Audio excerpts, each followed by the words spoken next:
हमने CT scan वगैरह किया तो हमें पता चला कि इसकी राइट के फेफड़ा जो है, राइट साइड का जो फेफड़ा है वो काम नहीं कर रहा बिल्कुल भी और खराब है। तो फिर हमने इनको सजेस्ट किया कि आप हैदराबाद आइए, फिर हम ऑपरेशन करेंगे।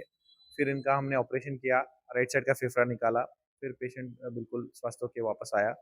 अभी आपके सामने है, बहुत अच्छा है, बहुत अच्छा अभी पूरी रिकवरी कंप्लीटली हो गई है उसकी। अभी वो नॉर्मल काम करने के लिए रेडी है अभी वो। अगर एक फेफड़ा मैंने जैसे बताया, एक फेफड़ा खराब है और दूसरा फेफड़ा ठीक है, तो हम उसको निकाल सकते हैं। अगर दोनों फेफड़े खराब है, तो उस टाइम में हमें करना पड़ता है लंग ट्रांसप्लांट। मतलब नया फेफड़ा डालना पड़ेगा। जैसे कोई ब्रेन डेड मरीज है, तो अगर उसका मैचिंग है, मतलब बहुत बड़ी प्रक्रिया है, बहुत बड़ा प्रोसेस है, बट आंसर एक ही है कि लंग ट्रांसप्लांट उसका नया फेफड़ा डालना। तो जैसे हमारे शरीर में कुछ भी फॉरेन बॉडी आता है, तो उसके लिए बॉडी फाइट करता है, तो उसी हिसाब से कोई भी ऑर्गन डालते हैं तो फाइट करता है। तो इसलिए क्या करते हैं, हम उसको इम्यूनो सप्रेशन देते हैं, मतलब उसका इम्यूनिटी दबा देते हैं। फिर उसकी वजह से इन्फेक्शन का रिस्क भी रहता है, बहुत सारी कॉम्प्लेक्स चीजें रहती है उसमें। बट जनरली आउटकम्स ठीक रहते हैं ट्रांसप्लांट के। आज के टाइम पे इंडिया में ट्रांसप्लांट के आउटकम बेटर एंड बेटर है, बेहतर होते जा रहे हैं रोज रोज। देखो सर्जरी के दौरान जो भी प्रॉब्लम आते हैं, उसके बाद जो है बहुत मिनिमम प्रॉब्लम आते हैं, या नाक के बराबर रहते हैं प्रॉब्लम्स। और इनमें से अभी जो फेज पार हो गया सर्जरी का, ये नॉर्मल जिंदगी जी सकते हैं। मैंने वही बता रहा था, बहुत सारे पेशेंट्स ऐसे हैं जिनको हमने 6-7 साल पहले ऑपरेट किया, अभी वो प्रेगनेंसी लेके आए और बोले कि हम प्रेग्नेंट हो सकते हैं क्या, हम शादी कर सकते। बहुत सारे मरीजों को डाउट रहता है ना कि शादी करे ना करे, बच्चा करे ना करे। ये सब भी कर सकते हैं। जब एक औरत प्रेगनेंसी से गुजर सकती है एक फेफड़ों के साथ, और क्या क्या कर सकता है आदमी, सोचो आप। वो तो बहुत मुश्किल चीज होती है ना, डिलीवरी प्रेगनेंसी तो बहुत मुश्किल चीज होती है। एक आदमी वो उसके शरीर ये सब झेल सकता है, तो बाकी सारा काम भी झेल सकता है।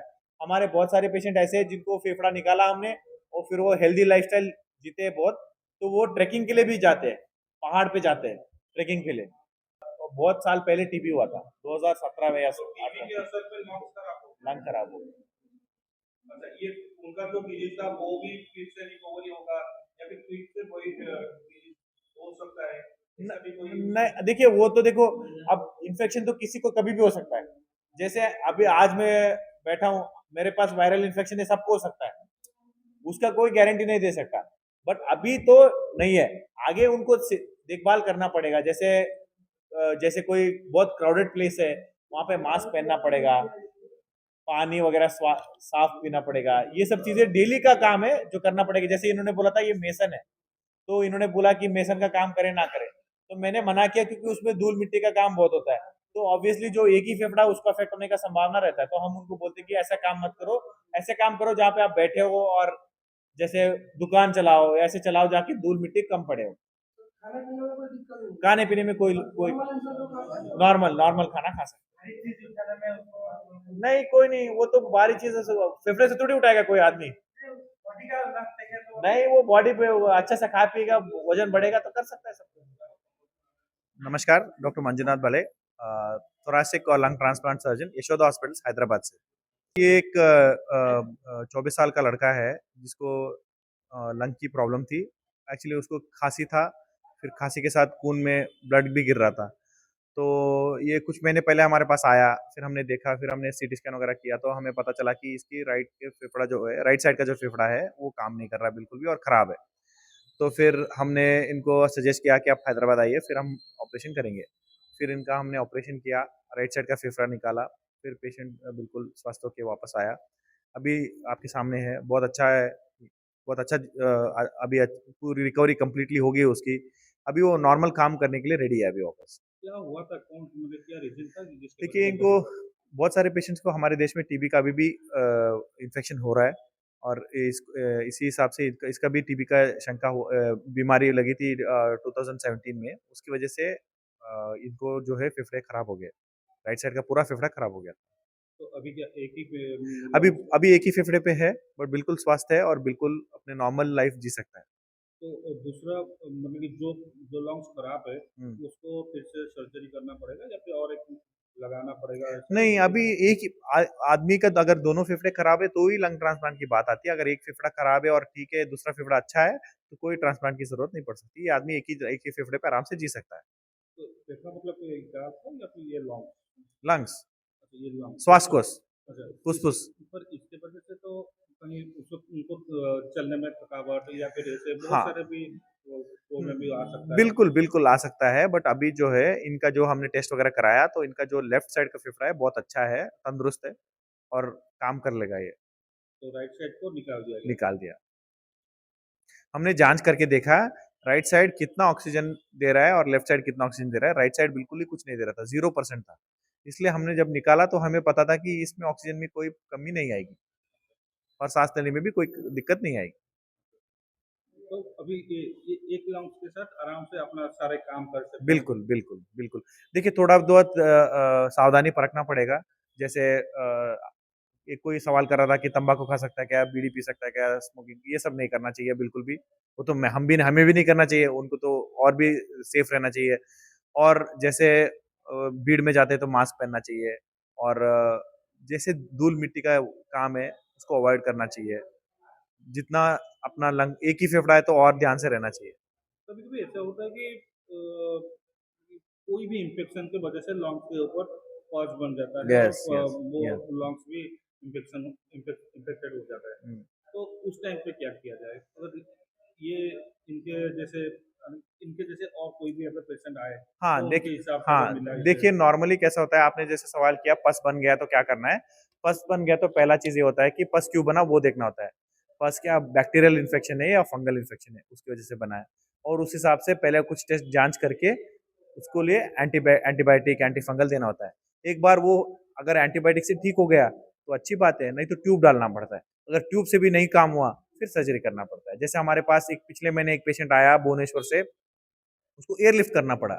हम लोग हवाई जहाज से उठा उनको वहाँ से ट्रांसफ़र किए, एयर ट्रांसफ़र किए क्योंकि मरीज़ को ऐसा हुआ कि साँस फूल गया, अंदर पस जमा था और उसके लिए यहाँ पे बोला कि नहीं हम नहीं कर पाएँगे, आप हैदराबाद जाइए। तो फिर हमने उनको यहाँ से एयर ट्रांसफ़र किया, फिर हमने ऑपरेशन किया। आज आई थी पेशेंट वो, बहुत अच्छी थी। क्योंकि क्या अंदर क्या पस था, हमने छोटा-सा कट दिया, फिर अंदर हमने जो भी अंदर कचरा था, सब पस था, सब निकाला। फिर हमने फेफड़ा एक फूला, फिर इन्फेक्शन कंट्रोल में आया, फिर वो पेशेंट ठीक हो गया। तो ये रहता है। ये जो बंदा था इनका ऑपरेशन कब हुआ और कितने दिन के। दिसंबर लास्ट में हुआ था। वो भी 4-5 दिन हॉस्पिटल में थे, फिर डिस्चार्ज हो गए आराम से। अभी भी आज भी आए थे, फ़ॉलो-अप में आए थे, बहुत अच्छे हैं। कितना पैसा खर्च हुआ आपके लिए ये एक ऑपरेशन या फिर एक ये देखिए लगभग समझना 4 चाहूँ। से 5 लाख का खर्चा आएगा, फेफड़े के ऑपरेशन में। अगर उसको ट्रांसप्लांट करना पड़ेगा तो कभी ट्रांसप्लांट तो अलग चीज़ है, ट्रांसप्लांट के लिए बहुत सारे ये होते हैं, बहुत कॉम्प्लेक्स प्रोसीजर होता है। सर्जरी 12 घंटे चलता है, कंटीन्यूअस जो सर्जरी होता है वो 12 घंटे चलता है। एक फेफड़ा निकालना पड़ता है, इनका फेफड़ा निकाल के दूसरा फेफड़ा डालना पड़ता है, वो बहुत कॉम्प्लेक्स चीज़ है, उसमें ज़्यादा पैसे लगते हैं और लगभग 25 लाख तक लगता है उसमें। यशोदा हॉस्पिटल और क्या-क्या मतलब कि किस तरह का कि यशोदा ट्रीटमेंट कर। हॉस्पिटल्स में 67 डिपार्टमेंट्स हैं, तो ये एक बहुत बड़ा हॉस्पिटल है। क्वाटरनरी सेंटर बोलते हैं, जैसे primary care, secondary care, tertiary care, quaternary care. तो ये एक बड़ा रेफरल हॉस्पिटल है और हैदराबाद में 4 हॉस्पिटल है, 4000 बेड है और जो आप फैसिलिटी विदेश में देखते हो, वो सारे फैसिलिटीज़ हमारे पास आज के टाइम पे है। नया रोबोट, नया मशीन, नया एक्मो, सब कुछ जो आप किताब में पढ़ते हैं लोग, वो हमारे पास है। एक टाइम था जबकि जैसे वो ये ओपन सर्जरी के बदले वो मिनिमल इन्वेजिव। वो सर्जरी में लोग डरते थे। अभी नहीं, रोबोट अभी और भी टेक्नोलॉजी बढ़ गया कि नहीं, रोबोटिक नहीं, सर्जरी आ गया। बिल्कुल देखिए पहले क्या था लोगों को बहुत डर था कि अभी भी मुझे कई सवाल कई पेशेंट्स पूछते हैं कि आप रोबोट से मत कराओ सर आप ही करो। रोबोट खुद कुछ नहीं करता। रोबोट एक ज़रिया है करने का बस, पर करता तो सर्जन ही है अल्टीमेटली। ऐसा नहीं कि रोबोट को अंदर छोड़ देंगे और हम बाहर बैठ के चाय पिएँगे, ऐसा नहीं होता। रोबोट का कंट्रोल जो है सर्जन के हाथ में होता है। सर्जन तभी भी सर्जन ही कर रहा है। रोबोट खुद नहीं कर रहा कुछ। It's just a tool of getting the surgery done. तो robot and VATS are very safe और आज के ज़माने में पहले क्या था जैसे आपने पहले के फ़ोन देखे, पहले के कैमराज़ कैसे थे? एवरेज कैमरा था। आजकल के कैमराज़ कितने हैं? हाई रेज़ोल्यूशन कैमराज़ आ रहे हैं। इसी हिसाब से मेडिकल फील्ड में भी हाई रेज़ोल्यूशन कैमरा आए और हमारी अंदर कैमरा डाल के देखने की क्षमता बढ़ गई है। अच्छे से देख पाते हैं हम उस और अच्छे से और गहराई से देख पाते हैं। तो हमारा सर्जिकल टेक्निक और इम्प्रूव हो गया है ये सब टेक्नोलॉजी को लेके। तो डेफ़िनेटली किसी को कोई ऑप्शन देगा कि रोबोटिक करना है, वैट्स करना है, तो ज़रूरी है कि कराना है वो चीज़। तो भुवनेश्वर में भी यशोदा हॉस्पिटल का कोई ब्रांचेस है? अभी तो नहीं है, आगे हो सकता है हो जाए, बट अभी तो नहीं है, करंटली तो तो नहीं है। फिलहाल आगे के लिए भी हैदराबाद के बाद भुवनेश्वर पे नया हॉस्पिटल के लिए भी कोई प्लानिंग है?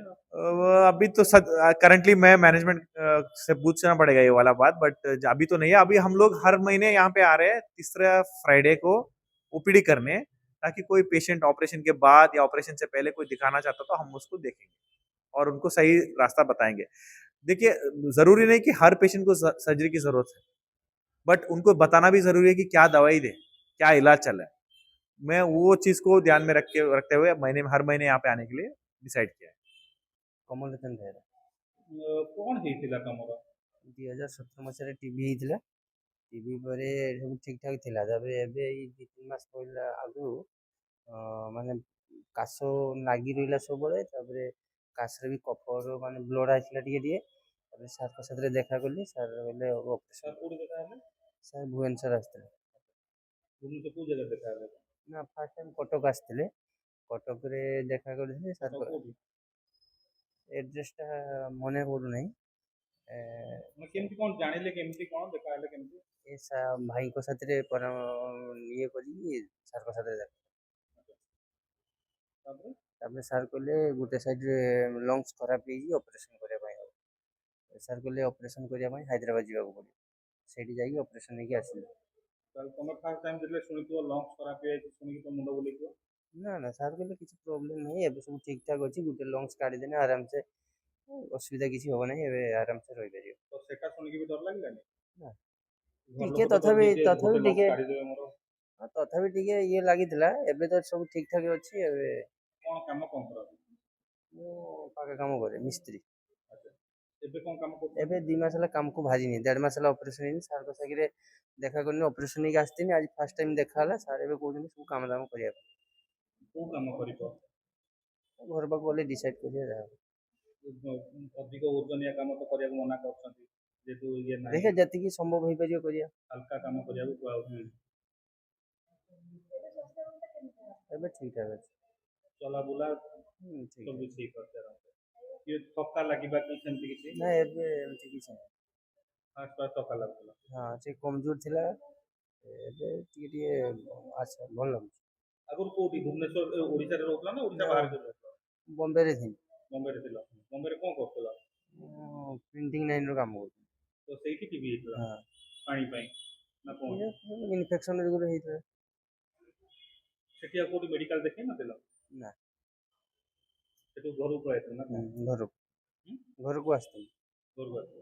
ତାପରେ ଏଠି ତାପରେ SBIରେ ଦେଖିଥିଲି କଟକ। ଆଚ୍ଛା, ସେଇଠି ଟେଷ୍ଟ ଫେଷ୍ଟ କଲା ପରେ ଜଣାପଡ଼ିଲା ଯେ ଟିବି ହେଇଛି। ଆଚ୍ଛା। ତାପରେ ମେଡ଼ିସିନ୍ ଖାଇଲା ପରେ ସବୁ ଠିକ୍‌ଠାକ୍ ଥିଲା। ତାପରେ ଏଇ 2-3 ମାସ ହେଲା ଧୀରେ ଏମିତି କାଶ ଫାଶ ହେଲା, ଇଏ ହେଲା। ତାପରେ ବ୍ଲଡ଼ ବି କେବେ କେବେ ଆସିଗଲା କାଶର, କଫର। ତାପରେ ସାର୍ଙ୍କ ସାଥିରେ ଦେଖା କରିକି ମୁଁ ପ୍ରତାପ ମିଶ୍ର। ମୁଁ ଯଶୋଦା ହସ୍ପିଟାଲ ହାଇଦ୍ରାବାଦରେ ଜବ୍ କରେ, ଓଡ଼ିଶା ପାଇଁ କାମ କରେ। ଓଡ଼ିଶାରୁ ଯଦି ପେସେଣ୍ଟ ଯାଉଛନ୍ତି ତାଙ୍କୁ କେମିତି ପ୍ରପର୍ ଗାଇଡ଼ରେ ନେବା, କିଛି ଯେମିତି ଡିଫିକଲ୍ଟି ଯଦି ଫେସ୍ ନ ହୁଏ, ସେଥିପାଇଁ ଆମେ ଏଠି ପୋଷ୍ଟିଂ କରାଯାଉଛି। ଆଉ ବହୁତ ଗୁଡ଼ିଏ ପେସେଣ୍ଟ ଯାଉଛନ୍ତି, ସେ ଟ୍ରିଟମେଣ୍ଟ ହେଇକି ବହୁତ ଭଲରେ ଆସୁଛନ୍ତି। ସେଇଟା ଖାଲି ଏ ହସ୍ପିଟାଲରେ ବହୁତ ପ୍ରକାର ରହୁଛି, ଆଉ ଓଡ଼ିଶାରୁ ଖାସ୍ କରିକି ଯେତେବେଳେ କ୍ୟାନ୍ସର ପେସେଣ୍ଟ କଥା ବି ଆସେ, ତ ତାଙ୍କୁ ନେଇକି ବି ଆସେ, ତାଙ୍କର ସେମିତି କିଛି ବ୍ୟବସ୍ଥା ଅଛି କି ଯୋଉମାନଙ୍କୁ ଆଜ୍ଞା ଇଏ କରେ? ଆଜ୍ଞା କ୍ୟାନ୍ସର ପେସେଣ୍ଟ ଆମର ଆକ୍ଚୁଆଲି ଯେମିତି ସାର୍ କହିଲେ 67ଟା ଡିପାର୍ଟମେଣ୍ଟ ଅଛି, ଯେଉଁଟାକି ଆମେ ଆଗରୁ ଛୋଟ ଛୋଟ ଡିଜିଜ୍ରେ ଲୋକ ଫରେନ୍ ଯାଉଥିଲେ, ତ ସେମିତି ଯିବନି। ସେଠି ସବୁ ଫ୍ୟାସିଲିଟି ଆମର ଯଶୋଦା ହସ୍ପିଟାଲ ହାଇଦ୍ରାବାଦରେ ଅଛି। ଯଶୋଦା ହସ୍ପିଟାଲ ହାଇଦ୍ରାବାଦରେ 4ଟା ବ୍ରାଞ୍ଚ ଅଛି, ସୋମାଜିଗୁଡ଼ା, ମାଲାକ୍ପେଟ୍, ଆଇଟି ସିଟି ଆଣ୍ଡ ସିକନ୍ଦରାବାଦ। ତ ମୋର୍ ଦେନ୍ 4000 ବେଡ଼ର ହସ୍ପିଟାଲ, ସବୁ ପ୍ରକାର ଫ୍ୟାସିଲିଟି ଅଛି। ଆଉ ତେଣୁକରି ପ୍ରିଫର କରିବା ଦରକାର, କାରଣ ଆମେ ଏଠୁ ଯେଉଁ ପେସେଣ୍ଟ ଆମର ଯାଉଛନ୍ତି ଓଡ଼ିଶାରୁ ଟ୍ରିଟମେଣ୍ଟ ନେବା ପାଇଁ ହାଇଦ୍ରାବାଦ, ଓଡ଼ିଶା ତ ସବୁ ପ୍ରକାର ଫ୍ୟାସିଲିଟି ବର୍ତ୍ତମାନ ଆଭେଲେବଲ୍ ହେଲାଣି, କିନ୍ତୁ ତାପରେ ବି କିଛିଟା ଫ୍ୟାସିଲିଟି ନାହିଁ। ଯେମିତି ସାର୍ ଯେଉଁ ଡିପାର୍ଟମେଣ୍ଟ ଅଛନ୍ତି, ଯେଉଁ ସର୍ଜରୀଟା ଭାଇଙ୍କର ହେଲା, ସେ ଡିପାର୍ଟମେଣ୍ଟ ଓଡ଼ିଶାରେ ନାହିଁ। ପେସେଣ୍ଟ ସଫର ହେଉଛନ୍ତି, ଅଲଗା ସର୍ଜରୀ ଡିପାର୍ଟମେଣ୍ଟର ଲୋକ ଟ୍ରାଏ କରୁଛନ୍ତି, ଡକ୍ଟର ଟ୍ରାଏ କରୁଛନ୍ତି କରିବା ପାଇଁ। ତ ସ୍ପେସିଫାଇ ଏ ସର୍ଜରୀ ପାଇଁ ଏ ଡିପାର୍ଟମେଣ୍ଟ, ତ ସେ ଡିପାର୍ଟମେଣ୍ଟ ଓଡ଼ିଶା ଯେହେତୁ ନାହିଁ, ଆମେ ସେ ପେସେଣ୍ଟକୁ ଆମେ ନେଇକି ପ୍ରପର୍ ଟ୍ରିଟମେଣ୍ଟ ଦେଇକରି ଭଲ କରି ଛାଡ଼ୁଛୁ। ତ ଓଡ଼ିଶାରୁ ଗୋଟେ ପେସେଣ୍ଟ ଯିବ, ନିହାତି ଭାବରେ ଗୋଟେ ଓଡ଼ିଆ ଲୋକଙ୍କୁ ବି ଖୋଜନ୍ତି। ଓଡ଼ିଆ ଲୋକ ଆମର ସେଠି ଅଲରେଡ଼ି ଆମର କୋଅର୍ଡ଼ିନେଟର ଯିଏ ଅଛନ୍ତି ସେଠି 4ଟା ହସ୍ପିଟାଲରେ, ଯେଉଁମାନେ କି ସବୁ ପ୍ରକାର ଭାଷା ଜାଣିଛନ୍ତି, ଓଡ଼ିଆ ବେଙ୍ଗଲୀ ଏସବୁ ଭାଷା ଜାଣିଛନ୍ତି ସବୁ କୋଅର୍ଡ଼ିନେଟର ଅଛନ୍ତି। ତ ପ୍ରପର୍ ହେଲ୍ପ କରିବା ପାଇଁ ଆମ କୋଅର୍ଡ଼ିନେଟର ସବୁ ଅଛନ୍ତି। ପ୍ଲସ୍ ଆମେ ବି ଏଠୁ କୋଅର୍ଡ଼ିନେଟ୍ କରୁ ପେସେଣ୍ଟକୁ ଯେ କେଉଁଠି କ'ଣ ସୁବିଧା ହେଲା ଅସୁବିଧା ହେଲା ବାଇ ଫୋନ୍ରେ ଆମେ କଣ୍ଟାକ୍ଟ କରୁ। ପେସେଣ୍ଟ କେମିତି ଆପଣଙ୍କୁ କଣ୍ଟାକ୍ଟ କରିପାରିବେ? ଦେଖନ୍ତୁ ଆମର ତ ଆକ୍ଚୁଆଲି ଯେଉଁ ସବୁ କ୍ରିଟିକାଲ୍ କେସେସ୍ ଅଛି, ଯେଉଁ କେସେସ୍ ଗୁଡ଼ାକ ଏଠି ଭୁବନେଶ୍ୱରରେ ହେଉନି କିମ୍ବା ଲୋକ ଯାଇକି ଭଲ ସର୍ଜରୀ ଭଲରେ ଟ୍ରିଟମେଣ୍ଟ ହେବା ପାଇଁ ବାହାରକୁ ଯିବାକୁ ଚାହୁଁଛନ୍ତି, ତ ତାଙ୍କୁ କିଛି ସୋର୍ସ ଆମର ଅଛି, ସେ ସୋର୍ସରେ ଆମ ନମ୍ବର ପାଇଯାନ୍ତି। ଧର କିଏ ଯଶୋଦା ହସ୍ପିଟାଲ ହାଇଦ୍ରାବାଦ ଟ୍ରିଟମେଣ୍ଟ ହେବାକୁ ଚାହିଁବେ, ତ ସିଏ ଏବେ ତ ସବୁ ଅନଲାଇନ୍ ସର୍ଚ୍ଚ ବି କରୁଛନ୍ତି, ତ ସେଠୁ ସେ ଆମ କଣ୍ଟାକ୍ଟ ନମ୍ବର ତାଙ୍କୁ ମିଳିଯିବ। ଦେନ୍ ଆମ ପାଖକୁ ଯେତେବେଳେ କଲ୍ ଆସିବ ଆମେ ତାଙ୍କୁ ପ୍ରପର୍ ଗାଇଡ଼ଲାଇନ୍ ନେଇକି ପ୍ରପର୍ ସୁବିଧାରେ ଟ୍ରିଟମେଣ୍ଟ ପାଇଁ ଛାଡ଼ିବୁ। ଟିକେ କଣ୍ଟାକ୍ଟ ନମ୍ବରଟା ବି କହିଦେଇଥିବେ। ଆଜ୍ଞା, ମୋର କଣ୍ଟାକ୍ଟ ନମ୍ବର ଅଫିସିଆଲ୍ ନମ୍ବର ଦେଇଦେଉଛି ମୁଁ ଏଠି। ମୋ ଅଫିସିଆଲ୍ ନମ୍ବରଟା ହେଲା ଯଶୋଦା ହସ୍ପିଟାଲ ପାଇଁ 9247505770 9247505770। এই ନମ୍ବରରେ ମୋତେ କଣ୍ଟାକ୍ଟ କଲେ ମୁଁ ଯଶୋଦା ହସ୍ପିଟାଲ ପାଇଁ ସବୁବେଳେ ଆଭେଲେବଲ୍ ଅଛି 24/7। ରାତି 2ଟାରେ କଲ୍ କଲେ ବି ଇମର୍ଜେନ୍ସିରେ ମୁଁ ଯେହେତୁ ଆମେ ହେଲ୍ଥ କେୟାର ଅଛୁ, ତ ସେଥିପାଇଁ କିଛି ଅସୁବିଧା ନାହିଁ। ଯେକୌଣସି ପେସେଣ୍ଟ କଲ୍ କରିବେ ଆମେ ଆଟେଣ୍ଡ କରୁ। ଏମିତିକି କୌଣସି ପେସେଣ୍ଟ ଯଦି ଆଡ଼ମିଟ୍ ହେଇକି ଅଛନ୍ତି, ଇନ୍ କେସ୍ ରାତି 11ଟାରେ ତାଙ୍କର କିଛି ପ୍ରୋବ୍ଲେମ୍ ହେଲା, ତ କଲ୍ ବି ଆସେ, ଆମେ ତୁରନ୍ତ ସର୍ଟ ଆଉଟ୍ କରୁ। ସେମିତି ଲୋକର କିଛି ହଇରାଣ ନ ହଉ। ଏନି ଟାଇପ୍ ଅଫ୍ ଇସ୍ୟୁ, ଏମିତି ବେଡ଼୍ରେ ଅଛନ୍ତି ବେଡ଼୍ ପ୍ରୋବ୍ଲେମ୍ ହୁଏ, ଏମିତି କିଛି ପ୍ରୋବ୍ଲେମ୍ ହୁଏନି କାରଣ ମ୍ୟାକ୍ସିମମ୍ ପ୍ରୋବ୍ଲେମ୍ ଆସେନି, କାରଣ ସେଠିକାର ପେସେଣ୍ଟ କେୟାର ବି ବହୁତ ବଢ଼ିଆ ଷ୍ଟ୍ରଙ୍ଗ। ତାପରେ ବି ଯଦି ନିଜ ଲୋକ ଥାଆନ୍ତି କି କଲ୍ କରନ୍ତି, ଆମେ ତାଙ୍କୁ ପ୍ରପର୍ ହେଲ୍ପ ସପୋର୍ଟ କରୁ। ଗରିବ ଲୋକଟେ ସାଧାରଣ ଲୋକଟେ ହସ୍ପିଟାଲକୁ ଆସିବା ପାଇଁ ମାନେ ଯେମିତି ବଡ଼ ହସ୍ପିଟାଲ ଆଜିକାଲି ଯେଉଁ ଅଛନ୍ତି ଘରୋଇ ହସ୍ପିଟାଲ ମାନଙ୍କୁ ଆସିବାକୁ ଡରୁଛନ୍ତି କାହିଁକି ନା ଏଠି ଯେଉଁଭଳିଆ ଅବ୍ୟବସ୍ଥା ଲୋକଙ୍କ ଜୀବନ ଚାଲିଯାଉଛି ତ ଆପଣଙ୍କ ହସ୍ପିଟାଲରେ ସେଇଭଳିଆ ବ୍ୟବସ୍ଥା ଭଲ ଅଛି ନା କେମିତି?